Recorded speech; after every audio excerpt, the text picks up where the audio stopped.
Okay, hello everyone and welcome to the Institute for Recruitment of Teachers info session, the first one of the season. My name is Brittany Zorn and I am the Arts and Sciences Program Specialist here with the IRT, and I am also an IRT alumna class of 2013. So I'm very excited to chat with you all more about the program, answer any questions you have, and generally maybe get to know you a little bit. So thanks for being here. Okay, a brief agenda for tonight's informational session. This is a rather long PowerPoint, but as I was prefacing before, when folks were trickling in, this is a pretty small group, so I'm happy to keep this more informal and have this be more conversational, and we don't need to stick too rigidly to the slides if the conversation takes us in a different direction, a more natural direction. So brief outline of what we're going to talk about today. Basically, why we do what we do, who we are, what you get out of the program, and how you can apply.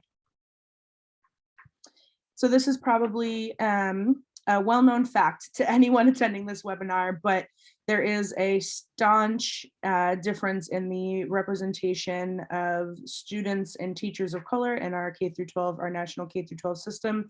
So our student population is increasingly diversifying racially, ethnically, and our teacher population is not matching that diversification.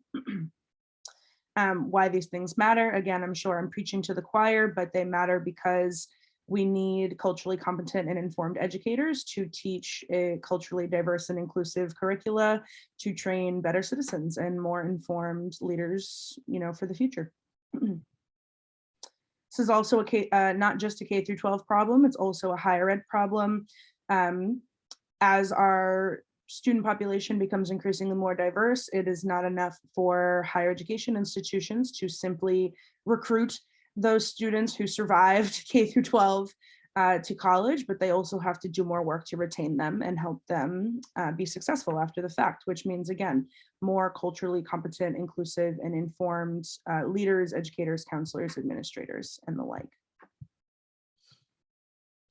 Our mission since our founding has been to improve or to increase the number of talented and underserved and underrepresented future educators to teach and serve as leaders in American education, because fundamentally we believe that diversity is essential to excellence. A little outdated in the phrasing, I think now we've expanded, our mission to say more directly that we support students of color and historically marginalized students and other students dedicated to addressing issues of diversity, equity, access, and inclusion in education, pursue graduate degrees on their pathways to careers in education, K-12 or higher education institutions or related fields.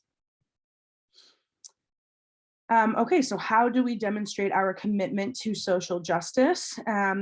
We've had a lot of conversations about this in recent years, as it's been on everyone's mind, even more so in the last few years. So we do not limit the number of applications that a student or a person can submit to the program. There's no lifetime cap on the number of times that you can apply to the IRT or the number of times that you could benefit from the program. There is no age limit, so we do not limit by, how old you are. You do not need to be a current undergraduate student. You do not need to be currently enrolled in a graduate degree. You don't even need to be working in education. I currently am working with students who are coming from construction and other laborer fields and are making a professional pivot and are seeking IRT assistance and the first step to that, which is pursuing graduate school. So there is no age limit or vocation limit. There's no citizenship requirement, so you do not need to be a citizen of the United States to apply. We work with an increasing amount of international students every year, undocumented students, documented students, dual citizens, definitely seeing more of a global applicant pool every year. There is no institutional preference, so we don't, seek applicants from a particular kind of institution, a private school, a public school, an Ivy League in the East Coast or the West Coast. We really accept applicants who have bachelor's degrees or are pursuing bachelor's degrees from a whole range of institutions. You can live anywhere in the world and participate successfully. We've worked with students who live in a whole bunch of different countries while they participate in IRT. There is a little time zone finagling that needs to happen in order to meet with your advisor, but very flexible advising meeting schedules from our staff. There is no application fee or any money that you have to pay the IRT to apply, completely free to apply and benefit from all the services. And you can see well over half and almost 2/3 of our students are first generation and low income identifying respectively. And you will get a little taste of what our most recent cohort looked like in terms of some other demographics in a slide or two. Oh, on the next slide.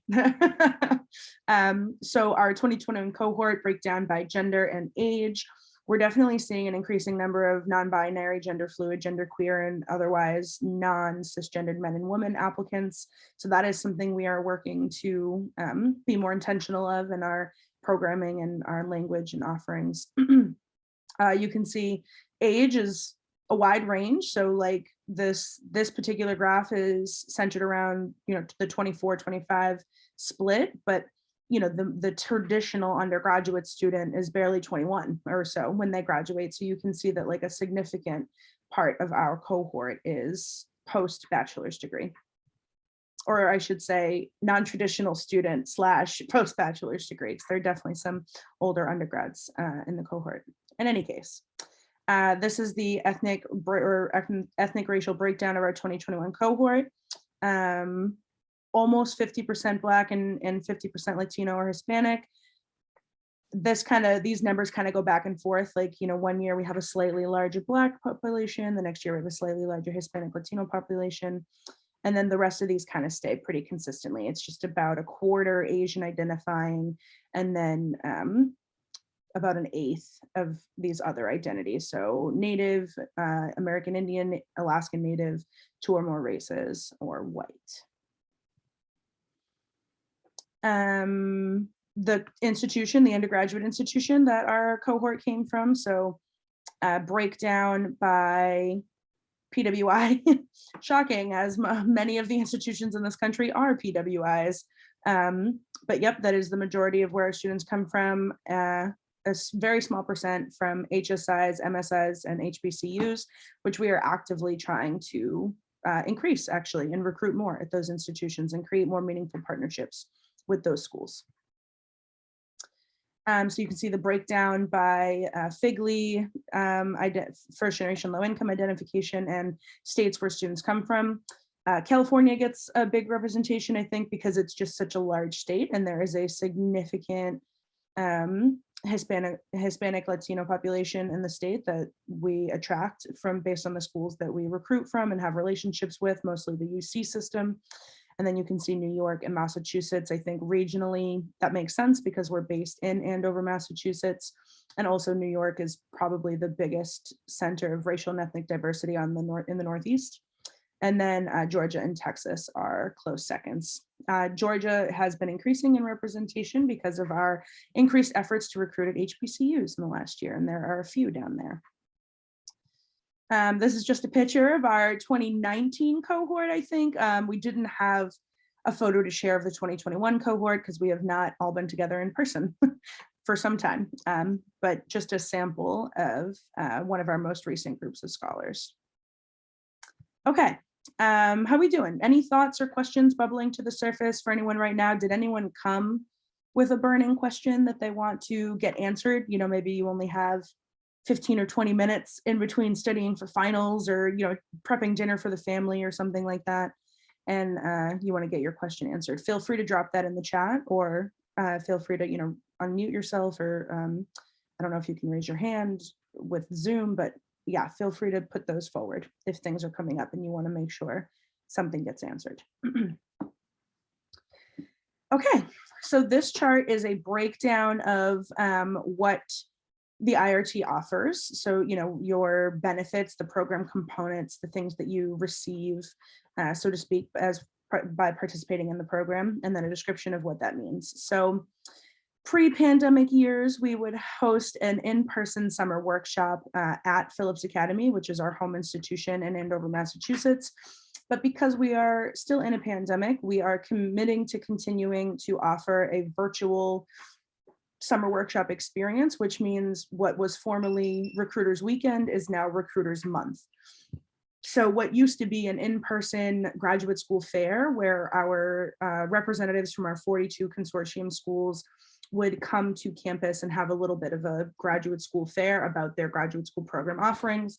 Now we invite all of our consortium partners to offer a virtual recruitment session, and it's not always just an informational session about the institution. Sometimes different consortium partners have a particular area of knowledge that they're enthusiastic to share, present on. So it could be writing the statement of purpose. It could be, preparing for an interview or talking with graduate program faculty, or how to email, someone professionally, like professional email etiquette. So Recruiters Month is now July. And again, it's all virtual sessions with our consortium leadership. We also have sponsored GRE prep. So IRT has partnered with ETS, which is the Educational Testing Service, which is the organization that administers the GRE. So we've partnered with ETS, Magoosh, and Kaplan to offer discounted GRE prep services. So ETS will give all IRT scholars a 50% reduced registration fee for the GRE and some limited free ETS prep materials, and that includes some practice tests. And then Magoosh and Kaplan offer significantly discounted their prep services, just at a significantly discounted rate to IRT scholars. So we don't actually pay for anything on behalf of students, but we work to make partnerships with organizations that will agree to offer discounts to our scholars. So the Magoosh package is something like an 80%, 90% discount, and the Kaplan package is something like a 60% discount. It still means that you're investing a little bit of money into these things yourself, but significant cost savings to if you were just like walking off the street and trying to get access to them on your own. Another big component of the IRT program is your advisor. So you get an IRT staff advisor who you work with for the full 10 months in which you're a participant in the program.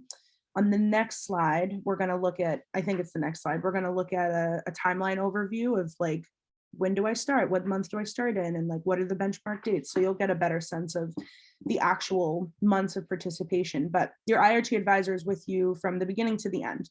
So they help you at first, clarify your professional goals, identify graduate programs that would be a good fit for your professional goals, collect the information necessary on those programs to submit a strong application, and then support you through the actual like crafting of those application materials, and then in the post-application season support you through managing all of the communications and admissions decisions, negotiating funding, and ultimately making a matriculation decision. A part of this process is also talking about like fellowships and foundation funding that exists for graduate study, because a big part of our mission is to help our students get into fully funded, or at the very least partially funded graduate programs, because paying for a graduate degree is one of the biggest barriers to our students, our target population, getting their advanced degrees. Then you also receive a statement of purpose advisor. So this role is much more truncated. The IRT advisor works with you throughout your whole IRT participation. Your statement of purpose advisor is really concentrated to just a couple of months in the fall when you are crafting your written materials for your graduate school applications. So your statements of purpose, your diversity statements, your personal history essays, your book reviews, your writing sample, your CV, your resume, whichever is required. Your statement of purpose advisor is the one who meets with you weekly to revise, fine tune, and polish all of those materials. Typically, your statement of purpose advisor is an IRT alum who has the degree that you're seeking. That is one of the goals that we've set for ourselves, is to increase the number of alumni who we invite back to serve in this role, so that more students every year can be connected with an alum who's like got the job, got the degree that they themselves are pursuing. A big part of the program, components, benefits, is the fee waivers, the application fee waivers. So graduate school applications can cost anywhere from like $50 to $200, depending on the institution that you're applying to. And so our consortium of 42-ish graduate institutions have agreed to waive the application fees of IRT Scholars. There are a couple of exceptions. There are a couple institutions that, for example, won't waive an application fee for a non-US citizen. We are working every year to like negotiate some of those things down, and a lot of those changes happen through relationships, right, and conversations. So the vast majority, like 99% of our institutions, will waive the application fees for our students. And then you get guidance and support around negotiating and making a matriculation decision. So most people don't realize that there is space to negotiate funding offers from graduate institutions. There is often lots of money to be had in graduate education, and it's just about knowing how to ask for it and where to get it, or where to seek it. So that is a big part of our post-application season. And then one of the probably most significant or like widest ranging benefits of the program is our alumni network. We have just about 3,000 alumni that we've been able to identify and track who are like still doing the work in the field. Some have had multiple degrees from IRT. And so making those professional connections with folks who've experienced some of the things you've experienced, to identify in some of the ways you identify and who have the same professional goals and values that you do, is a huge bonus to the program. As promised, here is our timeline. I'm so glad I was right about this. I can't, maybe I'll just do this for this purpose. There we go. So yeah, this is a breakdown, a monthly or sort of what we call seasonal breakdown of the IRT program. Each green bar here is what we consider a different season. So there's admissions and orientation season, there's summer pre-application advising season, there's fall pre-application advising season, and then there's post-application advising season. So in the admissions and orientation time, you are receiving your welcome materials, you're gaining access to the IRT Canvas course. Canvas is the learning management system, the online teaching system that IRT uses, and where you will access resources and submit assignments and sometimes communicate with your advisor or your cohort. You'll receive all your GRE prep information and make decisions, in collaboration with your advisor about whether or not you want to commit to purchasing some of those materials, and you begin your graduate school program research. And then June, July, and August is the bulk of your summer pre-application season. So this is when you're crafting your graduate school list, which is a big central part of the IRT process. We have a spreadsheet that's been fine-tuned and added to many times over that really guides students' research around the graduate programs that they are committed to applying to, and ask some really targeted questions about the aspects of graduate school that are going to be most useful for you all, depending on what your goals and career objectives are.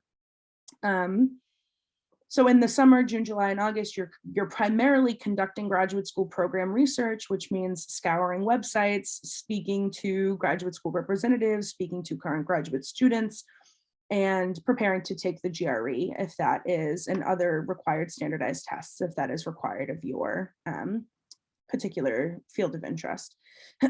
And you begin compiling some application materials, like reaching out to letter of recommendation writers, starting to identify a writing sample, sprucing up the resume. But the majority of your focus in the summer is your school list research and GRE prep, standardized test prep. Then the fall happens, September, October, November, and this is when you're really honing in on your written materials. So ideally, by the time August ends, you'll have a graduate school program list compiled of your 7 to 12 graduate schools that you want to apply to from the consortium. You'll have all the information you need about why that program is compelling to you, the faculty who are interested in the same things you're interested in, the institutional resources that would be of value to you. And so by the fall, you're ready to start building these application materials because you've identified the schools that you intend to apply to. So the primary document for this is the statement of purpose. Almost every graduate program is going to ask you for a seminal essay that basically is how and why are you prepared to pursue this degree? Like, why is this degree the next natural step for you? How has your educational journey and professional journey up to this point prepared you for graduate study? And how is this degree going to help you achieve your next steps? So that is the statement of purpose. and you get 8 consecutive weekly meetings with your SOP advisor to hammer out a strong statement of purpose. And IRT has, a guideline for how you go from words on a page or an outline to, 12 unique statements of purpose for 12 different graduate programs. Again, you also touch base on things like writing samples, resumes, CVs. We talk about transcripts and submitting GRE scores. And by November, you have all of your materials ideally crafted, compiled, polished, and ready to submit.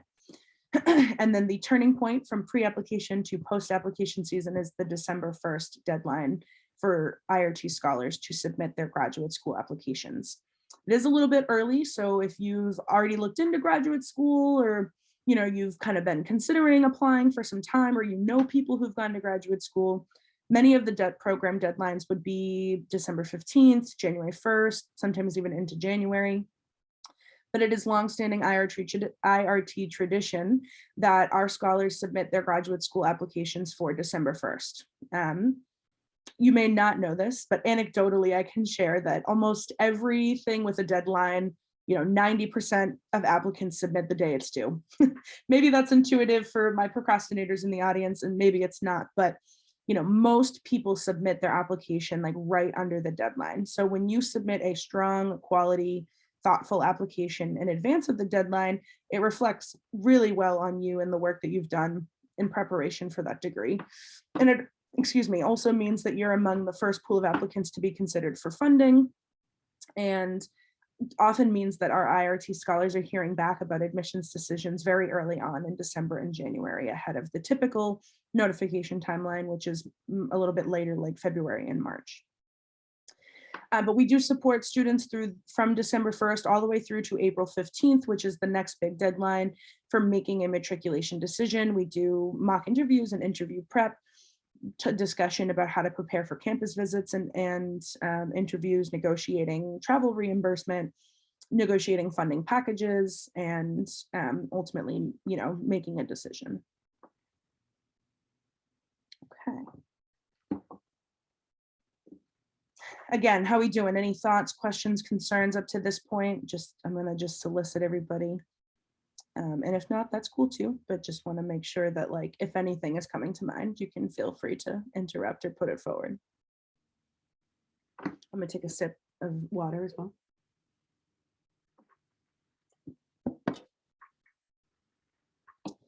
Okay, so this is a sample of the academic programs that we support. I would not say this is exhaustive. We definitely pride ourselves on being as flexible as we possibly can with all of our requirements and limitations of our program. So we frequently have students who are like challenging, whether they can get support in a particular program or not, which is why you see statistics. Is statistics on here? Maybe it's not, but it should be, because last year I was advising someone in statistics, even though I don't have a background in statistics.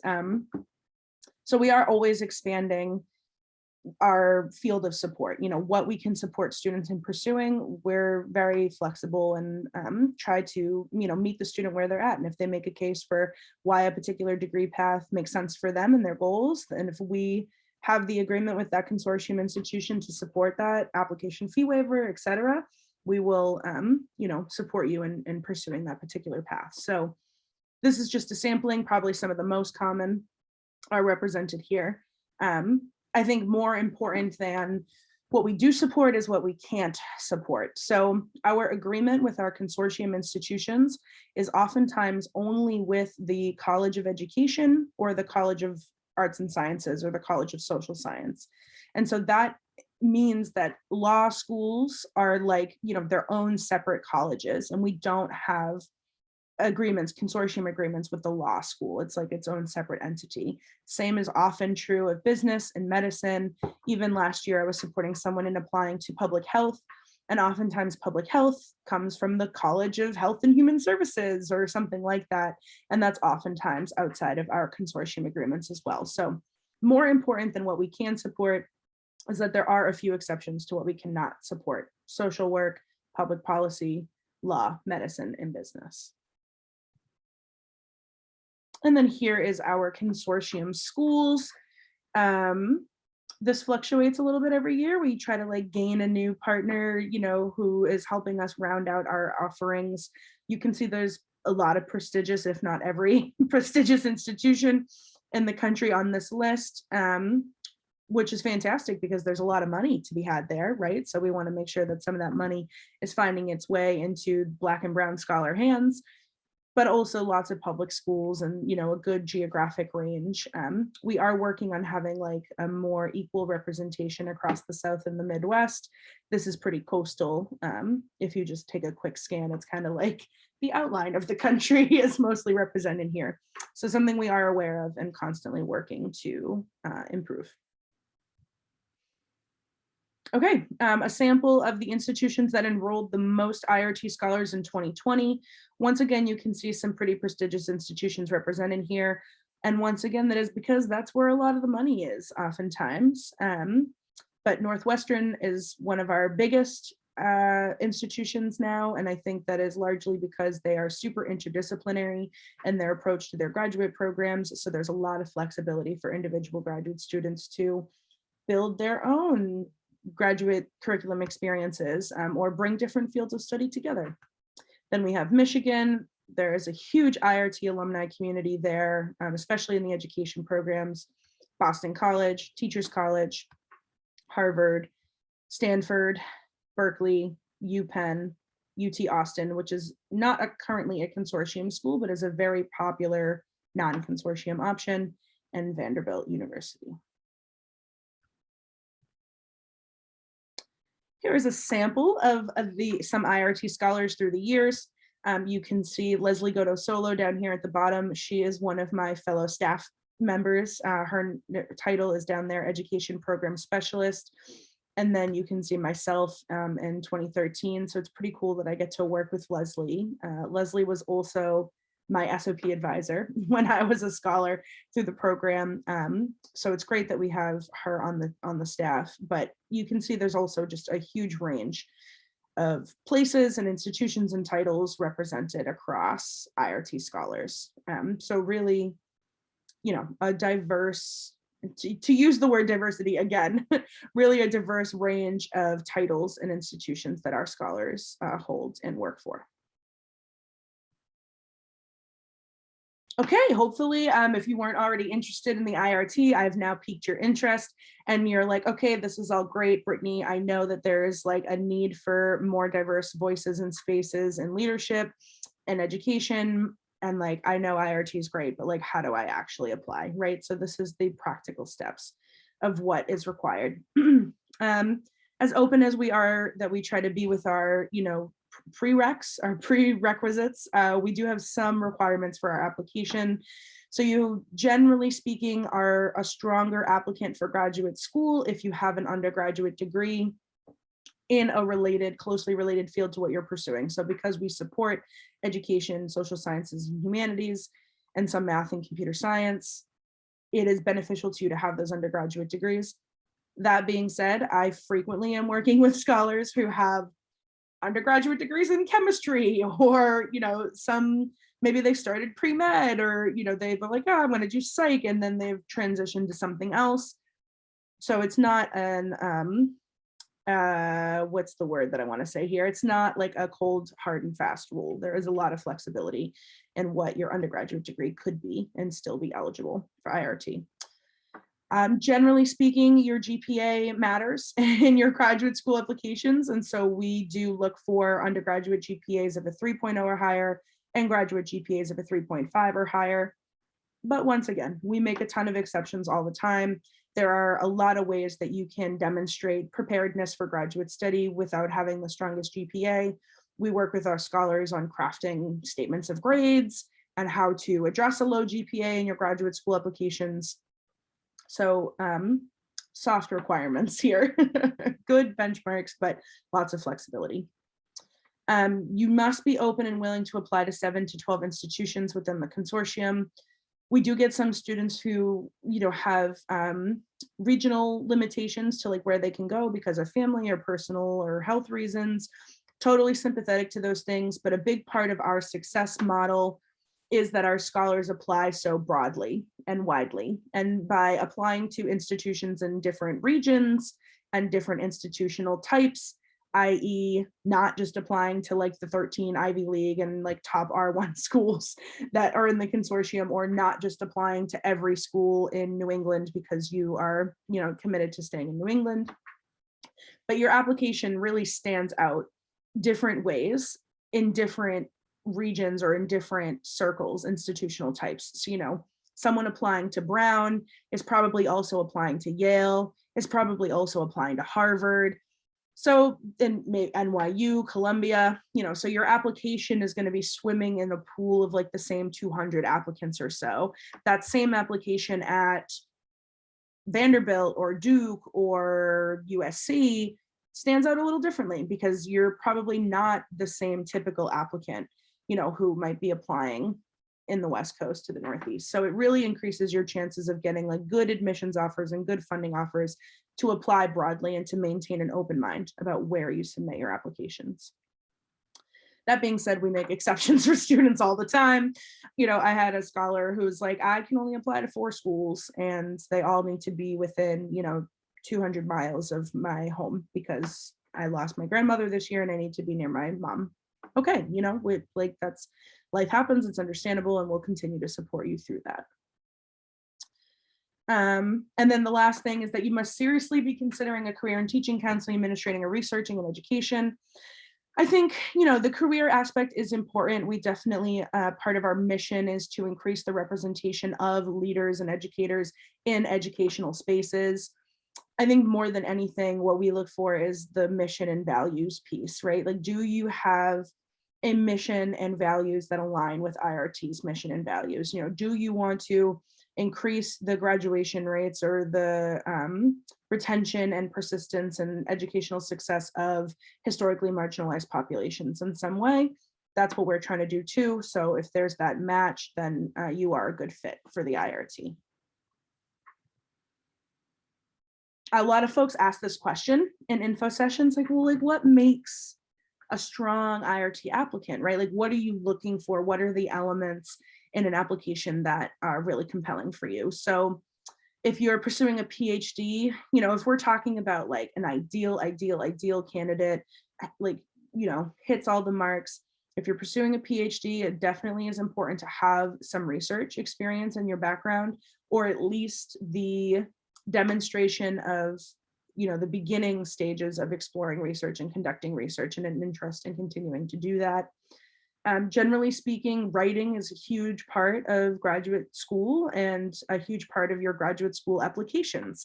So having, good writing practice and background, which usually comes from a bachelor's program, but not always, depending on what your undergraduate experience was like, that will certainly help you having a strong writing background.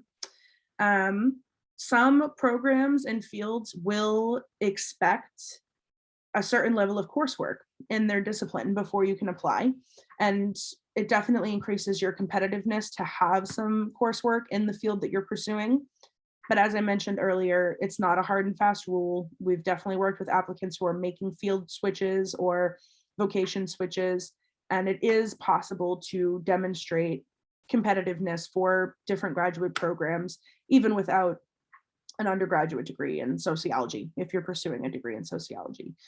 But you may have a conversation with your advisor about, pursuing a master's degree first before a PhD, if you do need to increase some coursework, or about, how accessible it may be for you to take a course or two, an undergraduate course or two, asynchronously or over the summer, to bolster that, background. And we'll also talk about how to inquire with graduate programs about whether it's necessary to have, a certain number of credits in your particular field before you apply. So ideal to have previous coursework in your field, but again, not a hard and fast rule. A strong applicant also has a good understanding of the canonical theorists, literature, ideas, frameworks within the field. Part of the IRT application will ask you to name or discuss texts from your field, or theories or frameworks or scholars from your field that have been influential to your understanding of social justice and education and the work that you want to do. So it's good to be thinking about those things now. You know, who are the people that you've read, the texts that you've encountered, you know, the books that you've had to write papers about that have been particularly impactful to your, you know, stated career goals and your pursuit of graduate school. The understanding of social justice, access, and equity as it applies to education is huge. Again, we're a very mission-driven organization, so we want to see students who care about the same things we care about and have a good understanding about, you know, what the need is for more equitable and diverse and inclusive practices in education really are. Definitely an openness to feedback or an openness to hearing, you know, IRT's guidance. I think many students are fortunate to have advisors and faculty mentors and peers who give them a lot of advice about applying to graduate school. And sometimes that advice is not always exactly aligned with what IRT offers. But we have a, you know, a particular approach that isn't always perfect for everyone. Like most graduate applicants don't apply to 12 schools. You know, that's a far higher number than what you would see from, like, if you asked every graduate student ever how many schools they applied to, it's probably something more around like 3 to 6. And IRT's minimum, you know, is 7 with our target range of 7 to 12.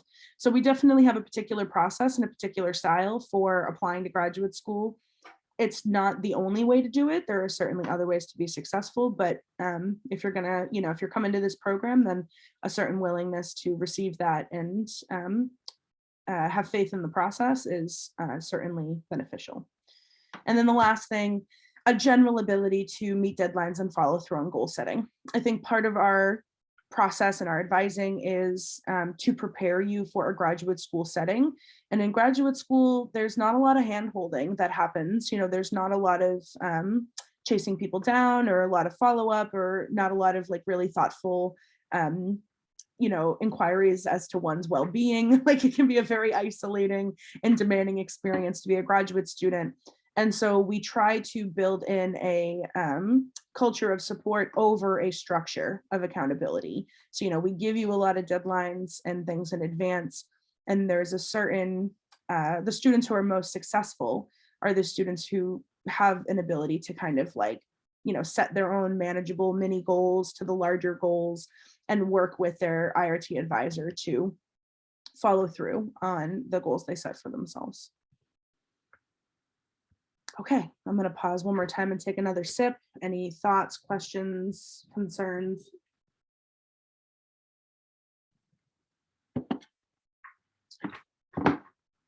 All right, carrying on.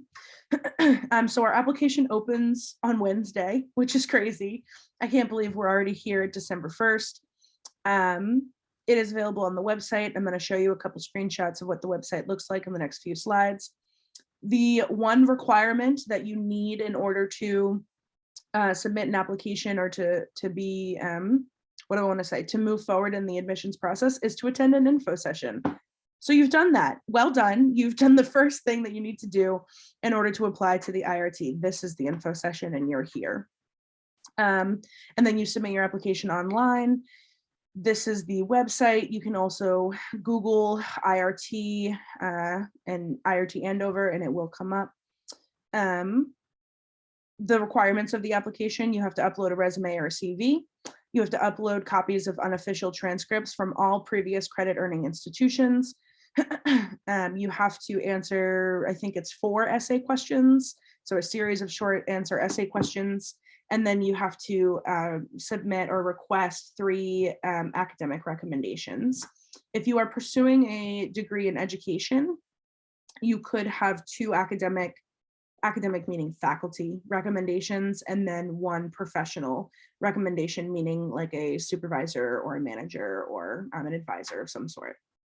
And then you participate in an interview, and that is the whole of the IRT process. So you attend an info session, you turn in the online application, and then we invite every single person who submits an online application to interview with the IRT. As promised, here is a sample of what the website looks like. So this is the full web address, andover.edu/about/outreach/IRT. We are based again at Phillips Academy Andover, and so our website is housed within our website. But you go to our homepage and you see a little list. What is this, like a menu? That's the word that I'm looking for here. And you would want to click on application. Then you'd scroll down and you would see this, and you would click on apply to IRT. And that brings you to this view, which is what the login portal looks like for the actual application itself. We do have, you'll notice here, it says, if this is your first online experience with IRT Andover, please click here to establish to establish a profile by completing an online inquiry form. So that's just like how you set up your credentials, essentially, to log in and access the application over and over.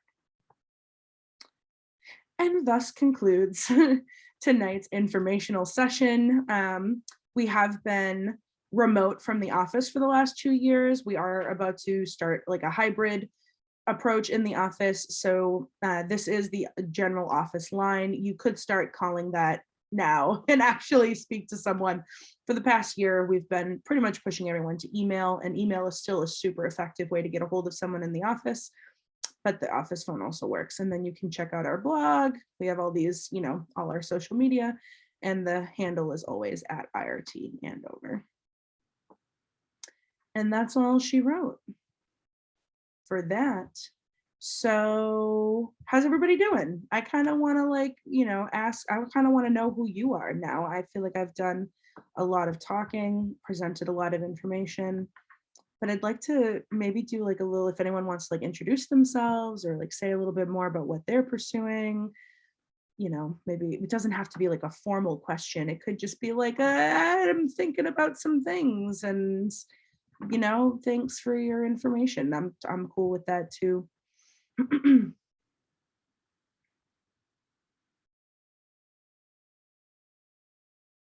If not, that's fine. I'll put my contact info in the chat.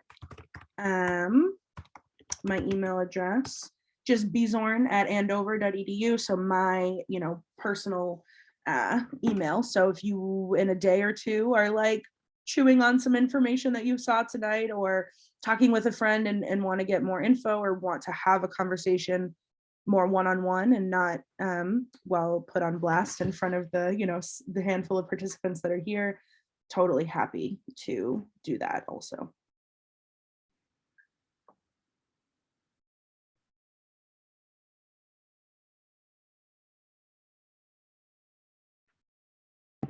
Thank you so much for the presentation. It was really good. Thanks. Nice to hear another voice besides my own. I appreciate all the other Mellon fellows are saying hi. Excellent. Where are you all from? Can I just do like an informal crowdsource of like what institutions you're at, or institution? Is this a single? Are you all from? Oh, yes. I'm looking at all the names. We're all the Mellon Mays fellows from Bryn Mawr College outside of Philadelphia. Yes, I used to recruit at Bryn Mawr before, pre 2020. Used to be the one who would go down to Bryn Mawr and excuse me, Swarthmore and Haverford. So that's cool. Nice to have you all. Yeah, thank you for being so well informative and all that jazz. And all that jazz. It's a good song. You're welcome. Yeah, thank you all. Feel free to, pop off if you got places to be, or feel free to ask casual questions, or, share info, or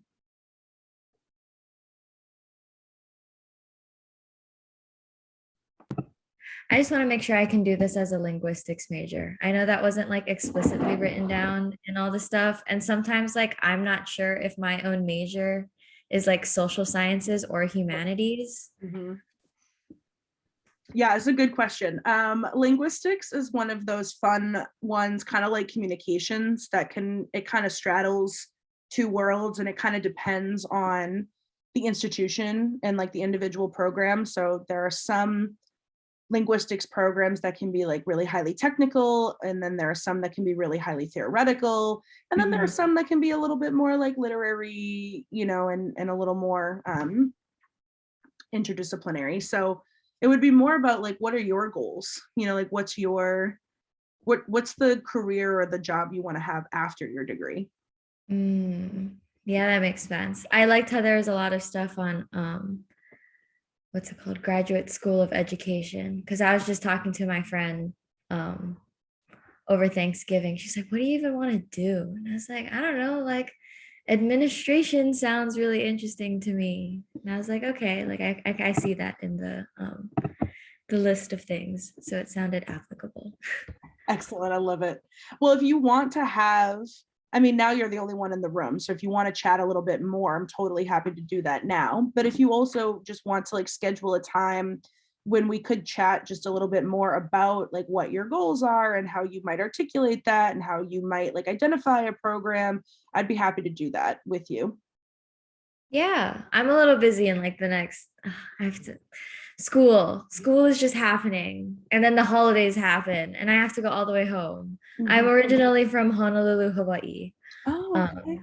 which is not Andover. No. So I have a lot of friends that went to studied abroad, or I did a study abroad program in high school, and a lot of the students were from Andover and Exeter and all that jazz. So now I find myself on the East Coast with them too. That is, yeah, not surprising to me that you would have done a study abroad where a lot of Andover, Exeter, and like other private school kids were attending. But very cool that you're all the way from Hawaii, and that's a long flight. That's like what, like 8 hours if you were going straight through or something crazy? It's like 10 hours, and I normally go from New York. Okay, that makes sense. Which is, it's a cute flight. Anyways, Yeah. I don't want to eat up too much of your time, but thank you so much for such an informative information session again. And I have written your email down. So when I take a closer look at all the, what is the word, essay questions, and talk to my advisors at Bryn Mawr, I'll probably shoot you an email. That's perfect. I look forward to it. Can you do me the justice of just saying your name for me so I am pronouncing it like correctly? Oh, yes. My name is Kimmy A, kind of like Kim and Kanye, but not quite. So it's like a celebrity couple name, but you're just involved with yourself. Yeah, I am the celebrity. I love that. Well, thank you, Kimmy A. It was really great to get to chat with you a little bit, and I will look out for your email. Like, I hope to hear from you in the new year. Yes, of course. Thank you so much, Brittany. Cheers. Safe travels.